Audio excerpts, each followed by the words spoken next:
Claim status में इस तरह से जो है स्टेटस आ जाएगा, एक्सेप्टेड बाय फील्ड ऑफिस। और उसके बाद आपकी जो पुरानी जो पीएफ मेंबर आईडी है उसमें जितना भी पैसा रहता है वो नमस्कार दोस्तों, स्वागत है एक और नई वीडियो में, एक और नई जानकारी में। मेरा नाम है प्रदीप। हर बार की तरह आप सभी देख रहे हैं टेक्नोलॉजी अब यूट्यूब चैनल।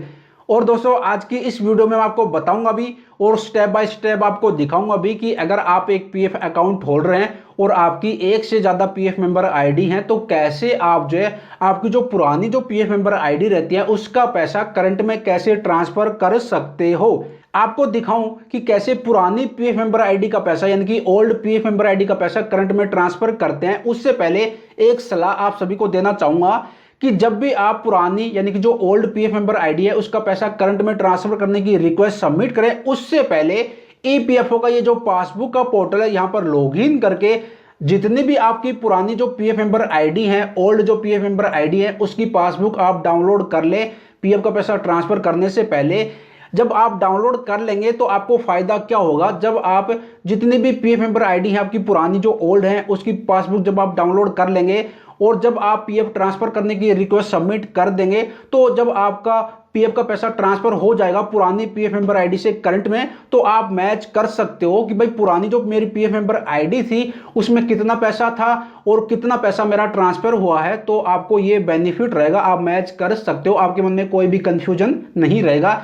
इसीलिए मैं आपसे कह रहा हूं कि जब भी आप पुरानी पीएफ मेंबर आईडी का यानी कि ओल्ड पीएफ मेंबर आईडी का पैसा करंट में ट्रांसफर करें उससे पहले अपनी जितनी भी पुरानी ओल्ड जो पीएफ मेंबर आईडी है उसका पासबुक जो है डाउनलोड जरूर कर लें। अब चलिए मैं आपको लेके चलता हूं कंप्यूटर की स्क्रीन पर और आपको step by step complete process step by step आपको दिखा देता हूं, अच्छी तरह से समझा भी देता हूं कि कैसे आप पुरानी जितनी भी पीएफ मेंबर आईडी है उसका पैसा करंट में ट्रांसफर कर सकते हो। चले चलते हैं कंप्यूटर की स्क्रीन पर। तो दोस्तों इसके लिए आपको क्या करना है, सबसे पहले ईपीएफओ का ये जो यूएन मेंबर का पोर्टल है इसको ओपन कर लेना है। बाकी इसका लिंक मैंने वीडियो के डिस्क्रिप्शन में दे दिया है। जब इसको ओपन करेंगे आप तो यहां पर आपको अपना 12 डिजिट का यूएन नंबर यानी कि यूनिवर्सल अकाउंट नंबर और यहां पर पासवर्ड मेंशन करके साइन इन कर लेना है। अगर आपको पासवर्ड याद नहीं है तो यहाँ पर देखिए फॉरगॉट पासवर्ड का ऑप्शन है, इस पर क्लिक करके जो है आप नया पासवर्ड बना सकते हो। तो चलिए पूरी डिटेल मेंशन करके मैं साइन इन कर लेता हूं। अब यहाँ पर मैंने सक्सेसफुली साइन इन लॉगिन कर लिया है। जब आप लॉगिन करेंगे तो आपको एक अलर्ट देखने को मिलता है ई नॉमिनेशन को लेकर, तो इसको कर देते हैं लेटर। ठीक है, अब यहाँ पर देखिए इस तरह का इंटरफेस आपको देखने को मिलेगा। अब यहाँ पर ऑनलाइन सर्विसेज का जो ऑप्शन है इस पर आपको क्लिक करना है और यहाँ पर आपको एक ऑप्शन मिलेगा one member one EPF account transfer request. ये आपको प्रोसेस दिखाऊं उससे पहले आपको जो है एक बात बताना चाहूंगा, दिखाना चाहूंगा कि सबसे पहले आप यहां पर देख लीजिए व्यू का जो ऑप्शन है इस पर क्लिक करके और यहां पर सर्विस हिस्ट्री में जाकर और जैसे आप जो ये सर्विस हिस्ट्री का ऑप्शन आप सेलेक्ट करेंगे तो यहां पर आपकी जितनी भी पीएफ मेंबर आईडी रहती है वो यहां पर आ जाएगी। इनकी यहां पर देख सकते हो 2 पीएफ मेंबर आईडी है। तो ये जो पुरानी पीएफ मेंबर आईडी है ये वाली, इसका पैसा हमें जो है करंट में ट्रांसफर करना है। और जब भी आप अपनी अगर यहां पर एक से ज्यादा पीएफ मेंबर आईडी है तो पुरानी पीएफ मेंबर आईडी का पैसा करंट में ट्रांसफर करेंगे उससे पहले आपकी जितनी भी पुरानी पीएफ मेंबर आईडी है उसमें आपका डेट ऑफ एग्जिट ईपीएफ और डेट ऑफ एग्जिट ईपीएस दोनों मेंशन होना चाहिए। यहां पर देख सकते हो इनका दोनों मेंशन है, यहां पर अपडेट है। तो ये जो पुरानी पीएफ मेंबर आईडी है जिसमें डेट ऑफ एग्जिट मेंशन है इसका पैसा इसमें हम ट्रांसफर करेंगे। यहाँ पर अभी इनका जो है यहाँ पर सेवा चल रही है, यहाँ पर पीएफ का पैसा अभी जमा हो रहा है। Date of exit EPF not available, date of exit EPS not available, क्योंकि अभी ये काम कर रहे हैं। तो ये बात आपको जरूर ध्यान दे लेनी है कि जब भी आप पुरानी पीएफ मेंबर आईडी का पैसा करंट में ट्रांसफर करें तो पुरानी जितनी भी पीएफ मेंबर आईडी है उनमें डेट ऑफ एग्जिट ईपीएफ और डेट ऑफ एग्जिट ईपीएस जो है अपडेट होना चाहिए। आप खुद से भी डेट ऑफ एग्जिट मेंशन कर सकते हो या फिर अपनी कंपनी से भी जो है डेट ऑफ एग्जिट मेंशन करवा सकते हो। यहां पर देखिए खुद से करना चाहते हो तो मैनेज के ऑप्शन पर जाएंगे तो यहां पर आपको मार्क एग्जिट का ऑप्शन मिलेगा, इस पर क्लिक करके। इसके ऊपर मैंने सेपरेट डेडिकेटेड वीडियो बना रखी है, वीडियो के डिस्क्रिप्शन में दे दिया है। एक बात आपको और ध्यान देना है कि जब आप खुद से डेट ऑफ एग्जिट मार्क करेंगे तो आपको सही डेट जिस तारीख को आपने छोड़ा है वो सेलेक्ट करनी है। अदरवाइज एक बार गलत डेट ऑफ एग्जिट अपडेट आपने कर दी तो फिर आप उसको ऑनलाइन ठीक नहीं कर सकते, फिर आपको जो है कागज कार्रवाई करना पड़ेगा। तो जब भी आप डेट ऑफ एग्जिट मेंशन करें ध्यान से करना, ठीक है।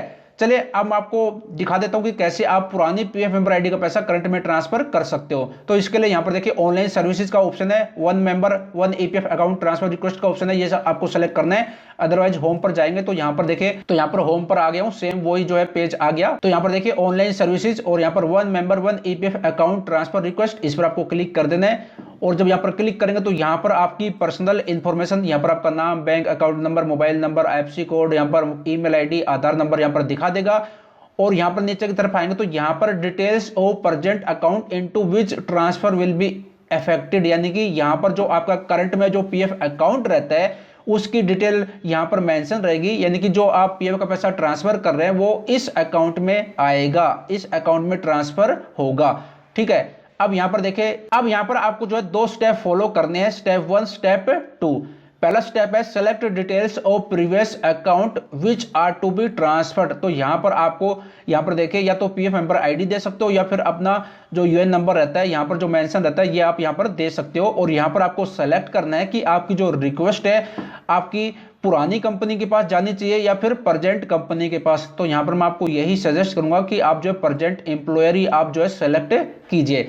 तो यहां पर आप जो है अपनी पीएफ मेंबर आईडी भी मेंशन कर सकते हो या फिर आप जो अपना 12 डिजिट का जो यूएन नंबर रहता है यहां पर जो मेंशन रहता है ये भी आप यहां पर मेंशन कर सकते हो। उसके बाद गेट डिटेल्स, तो यहां पर मैंने 12 डिजिट का यूएन नंबर मेंशन कर दिया है। उसके बाद देखिए गेट डिटेल्स का ऑप्शन है, इस पर आप क्लिक करते हैं और यहां पर देखिए जिसमें डेट ऑफ एग्जिट मेंशन थी, देख सकते हो डेट ऑफ एग्जिट यहां पर वो पीएफ मेंबर आईडी यहां पर आ गई है। अब यहां पर देखिए एक छोटा सा बॉक्स है, अगर आपकी एक से ज्यादा पीएफ मेंबर आईडी रहेंगी तो वो सारी यहां पर आ जाएंगी जिसमें भी डेट ऑफ एग्जिट मेंशन रहेगा। ठीक है, डेट ऑफ एग्जिट का मतलब ये रहता है कि आपकी सर्विस खत्म हो गई है, समाप्त हो गई है, जिस भी पीएफ मेंबर आईडी में आपका पीएफ का पैसा जमा हो रहा था उसमें। तो इनकी टोटल 2 पीएफ मेंबर आईडी थी, एक में इनका पीएफ का पैसा जमा हो रहा था और एक में जो है इनकी डेट ऑफ एग्जिट मेंशन थी। तो यहां पर इनकी एक आ गई है और यहां पर देखिए एक छोटा सा बॉक्स है, इस पर आपको टिक करना रहेगा। जितनी भी पीएफ मेंबर आईडी यहां पर आएंगी तो यहां पर छोटा सा बॉक्स है, इस पर आपको टिक करेंगे तो सारी पीएफ मेंबर आईडी जो है सेलेक्ट हो जाएंगे। उसके बाद नीचे की तरफ आना है, यहां पर देखिए OTP will be send on Aadhaar linked mobile number, यानी कि आपके आधार कार्ड के साथ जो मोबाइल नंबर लिंक रहता है उस पर एक ओटीपी भेजा जाएगा। और उसके लिए आपको क्या करना है, यहाँ पर छोटा सा बॉक्स है, इस पर आपको क्लिक करना है और उसके बाद गेट ओटीपी का जो ऑप्शन है इस पर आपको क्लिक कर देना है। लोडिंग होगा और आपका जो आधार कार्ड रहता है उसके साथ जो मोबाइल नंबर लिंक रहता है उस पर ओटीपी भेज दिया गया है, ओटीपी सेंड सक्सेसफुल, और यहाँ पर ओके कर देते हैं। और जो ओटीपी आता है वो यहाँ पर मेंशन करके सबमिट कर देना है। चलिए मैं देख लेता हूँ ओटीपी मेरे पास आया या फिर नहीं आया। तो मेरे पास ओटीपी आ गया है, ओटीपी यहाँ पर मैंने मेंशन कर दिया है। जो ओटीपी आता है वो 10 मिनट के लिए वैलिड रहता है। जब ओटीपी आ जाए तो यहाँ पर ओटीपी नंबर मेंशन करके आपको जो सबमिट पर प्रेस कर देना है और यहाँ पर देखिए लोडिंग होगा और कुछ सेकंड के बाद आपकी जो रिक्वेस्ट है सक्सेसफुली सबमिट हो जाएगी। देख सकते हो the claim has been successfully submitted, status can be track from track status. और यहाँ पर नीचे की तरफ आएंगे तो यहाँ पर देख सकते हो ट्रांसफर क्लेम स्टेटस, यहाँ पर आपका जो है इस तरह से दिखा देगा। और यहाँ पर आपको जो है यहाँ पर ऑनलाइन सर्विसेज में जाएंगे तो यहाँ पर ट्रैक क्लेम स्टेटस का जो ऑप्शन है इस पर आप क्लिक करेंगे तो यहाँ पर भी दिखा देगा। यहाँ पर देख सकते हो यहाँ पर ट्रांसफर क्लेम स्टेटस और यहाँ पर नीचे की तरफ आएंगे तो claim status pending at present employer, और यहाँ पर जो भी आपका एम्प्लॉयर रहता है प्रेजेंट उसका नाम आ जाएगा। तो यहाँ पर अब आपको क्या करना है, आपकी जो कंपनी रहती है तो उसका जो भी एचआर डिपार्टमेंट या फिर जो भी एडमिन पीएफ डिपार्टमेंट रहता है उसको आपको बोलना है कि मैंने पीएफ का ट्रांसफर करने की जो रिक्वेस्ट है वो सबमिट करी है पुरानी पीएफ मेंबर आईडी से करंट में। तो आपके पास रिक्वेस्ट आई होगी, आप उसको अप्रूव कर दीजिए। उसके बाद जैसे ही आपकी कंपनी आपका जो नियोक्ता है आपकी रिक्वेस्ट को अप्रूव कर देगा, एक्सेप्ट कर लेगा, यहाँ पर क्लेम स्टेटस के नीचे यहाँ पर आपको देखने को मिल जाएगा एक्सेप्टेड बाय एम्प्लॉयर, यानी कि जो आपकी कंपनी है जो नियोक्ता है उसने आपकी रिक्वेस्ट को एक्सेप्ट कर लिया है।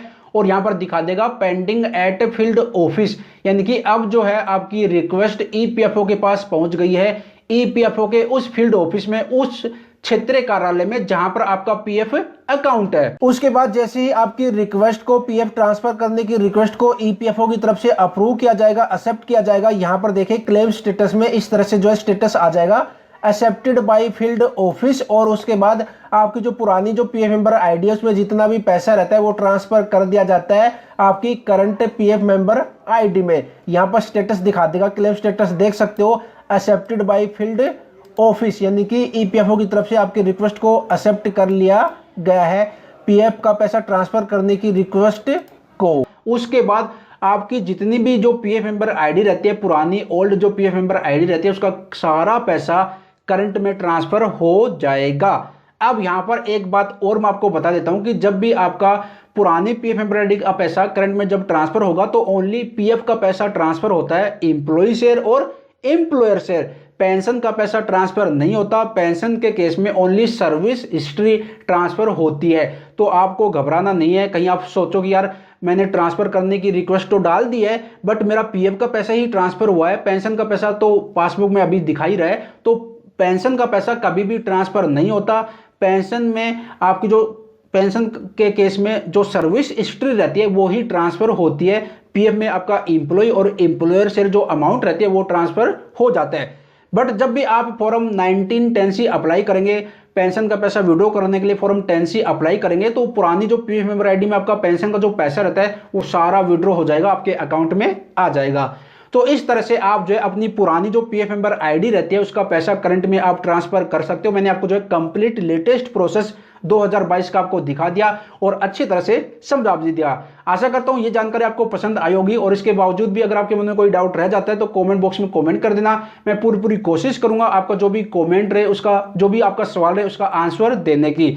अगर रिप्लाई नहीं दे पाऊं तो भाई माफी चाहूंगा। बाकी आपको अच्छी तरह से समझ में आ गया होगा, मेरे को पूरा विश्वास है। और आगे भी इस तरह की हेल्पफुल नॉलेज वीडियो पाना चाहते हैं, चैनल पर नए हैं तो चैनल को सब्सक्राइब जरूर कर लीजिएगा। अगर ये वीडियो आपको पसंद आई तो वीडियो को लाइक भी कर देना। मैं प्रदीप फिर मिलता हूं इस तरह की हेल्पफुल नॉलेज एक और नई जानकारी, एक और नई नॉलेज वीडियो के साथ। अपना ख्याल रखेगा। Bye bye, take care.